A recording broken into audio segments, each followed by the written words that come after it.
Hi family and friends of St. John, this is Father Kramer, your rector, coming to you from my sitting room as I've been coming to you during this quarantine with some hopeful information for you about who we are as a church and how we as a church are going to be celebrating Holy Week this year, even though we will all be in our own houses.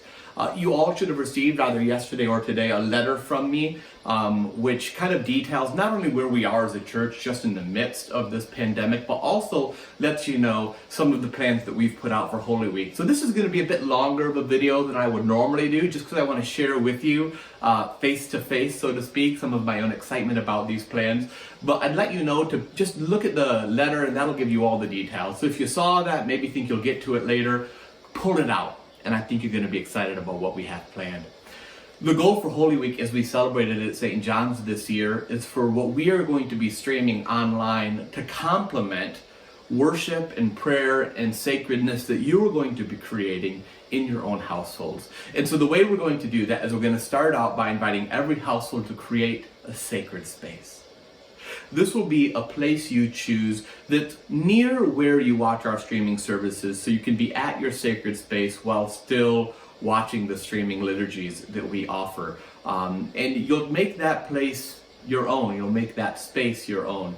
My family hasn't done ours yet. We're going to do ours on Thursday when Bethany is off of work for the day, so we can do it together as a family. This is a great way to get kids involved and invite them to be a part of the Holy Week journey together. So I've got a temporary space set up that I've kind of been using while we've been streaming services right here next to me. It's quite literally on top of my dog's crate, but I've tried to take this space and make it holy as I come together with you every time we have streaming worship. So you can see there's a few things on it. There's the Faces of Easter from Godly Play story. I taught this lesson to our kids during our Zoom Sunday school this past Sunday at 11:30. There's also 3 images of meaning to me. There's an icon of Our Lady. It's Our Lady of Tenderness. It's the image of Mary with the baby kind of cradled against her cheek. It's always seemed so beautiful and evocative to me. I got this icon actually when I was in the Holy Land. There's also a statue of Our Lady of Walsingham, which is an image of Mary that occurred in England itself that's very meaningful to me. This was a gift to me from a good friend. And then there's a crucifix that was also a gift to me from a good friend. There's also some candles on here. Put candles on your own space. It's a great way of kind of helping to set the space aside. These are just tea light candles that I had used for Compline by Candlelight when we did our last one of Lent this past Sunday. So you probably want something that'll last a little bit longer than these will. You maybe add a cloth underneath of it or a scarf or something else, whatever it is that's holy to you. And so when my family puts ours together on Thursday, my wife will be invited to find some things that are meaningful for her to add, and Lucy will be invited to find some things that are meaningful for her to add, and to truly make that space one that is our sacred space as a family. When you finish it, go ahead and take a picture of it and then post it onto Facebook or Twitter or Instagram with the hashtag SacredSpaceSJE. Some parishioners have already started doing this because they got the letter yesterday, and it's so wonderful to see your sacred spaces, and we'll all be able to see what one another has put together and where each of us will be gathering during this Holy Week. Then as we enter into Holy Week, we'll begin with Palm Sunday like we always do. This year, before the streaming service at 10, you'll be invited to go out into your yard and to go ahead and cut some branches off to bring in. Branches that you will wave in joyful celebration as Christ approaches and enters the holy city of Jerusalem. And then you can lay those branches at your sacred space to add to what was already there. Then on Monday and Tuesday and Wednesday of Holy Week, you'll be invited on those days to find a way of gathering around that space each day for prayer with your family, whether that's in the morning or the evening or at nighttime, or whether that's joining me at 12:30 p.m. on each of those days as I stream live on Facebook noonday prayer with a reflection from the gospel. But that will be kind of the daily coming together of those first 3 holy days. On Monday, Thursday, before we get to the streaming service, you will begin the worship in your own home by preparing an agape meal. This is agape from the word love. It refers to the meals early Christians used to eat together on Sundays. Eventually it became distinct from Holy Eucharist, and Holy Eucharist kind of became the sacramental rite we have now. But the agape meal, while not being Holy Communion, is a reminder that the sacrament comes from a meal Jesus shared with his friends who would betray him in the upper room on that Maundy Thursday night. So you'll be invited to share that meal. It should generally be a meatless meal, something simple, maybe Mediterranean, if that's the sort of flair you want to bring to it.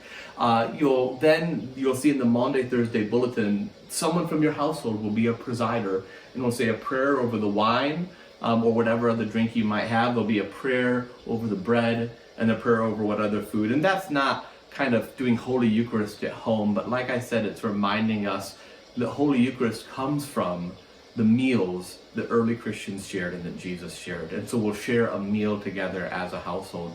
Near the end of your agape meal at 6 o'clock on Maundy Thursday, you'll tune in to our parish YouTube channel and we'll conclude that liturgy together with some readings and prayers. And then we'll move from that into a service of evening prayer.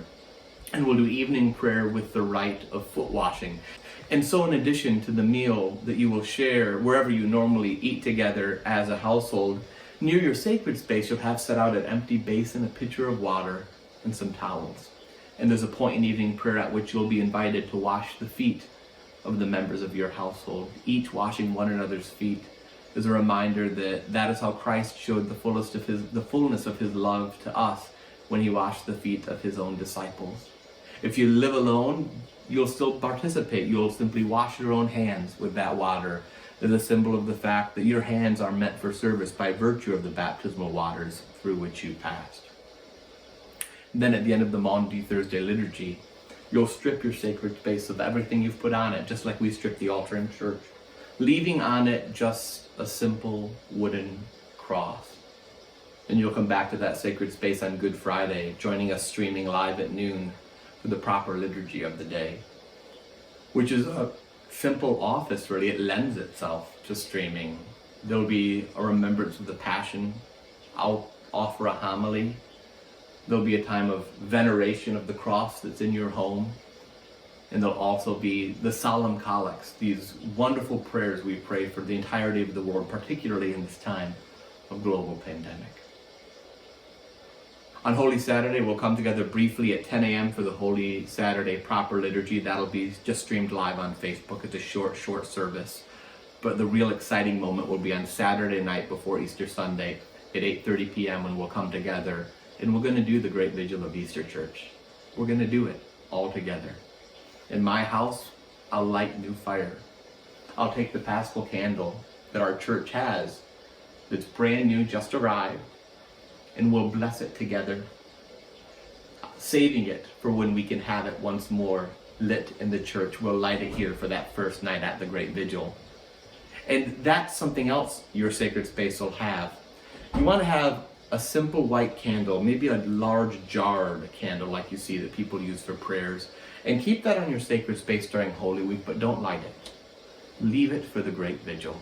And after we light the Paschal candle, there'll be an opportunity in the service where you'll be invited, all of you dispersed around the area and maybe even around the world, to light your own Christ candle. And then with our flames lit, we'll hear the familiar stories of the Great Vigil, the familiar responses. We'll renew our baptismal vows, and in that renewal, we will experience the joy of Easter once more, and we will truly celebrate.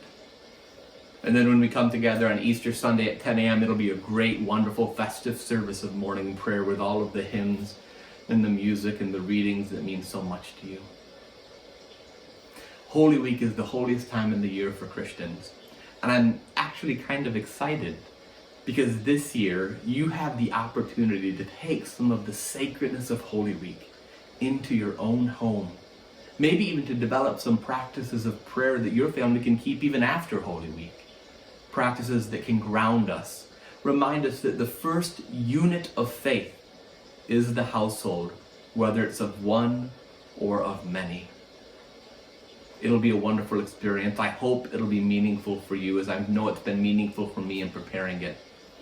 Until then, I look forward to seeing you. Like I said, all of the details of this are in that parish letter I sent out. So check the link to that in the description of this video, download it and read through it, and keep it nearby as you go through Holy Week and do all of this stuff. I also want to let you know that the bulletins for Holy Week are available online. There's a link for that in the description of this video too. But we've also got paper copies of those bulletins that are available. You could grab a set of those bulletins at they're in a plastic waterproof tub labeled, Holy Week and Easter, outside the 6th Street entrance to the church. So swing by, grab a set, maybe call a parishioner can't come by, and grab a set for them and drop them on their doorstep. Don't hand them to them, drop them on the doorstep. When you get the bulletins home, be sure to wipe them down, maybe with some Clorox wipes or something like that, to make sure that nothing got on them while they were in transit. Or of course you can download them and print them out. Or if you just can't get out and you really would like a paper bulletin, just call me or email Cindy or email me, and we'll mail you a packet of all the bulletins from Palm Sunday through Easter Sunday, because we don't want anyone to feel like in this time of isolation they can't be a part of celebrating Holy Week together. Because that's what we're going to do, church. Satan cannot keep us apart. This pandemic cannot keep us apart. Even though we are separated physically, we are united by our love and our commitment to our Lord Jesus Christ, who passed through death into life, and who brings us through death into life. I'll see you on Palm Sunday.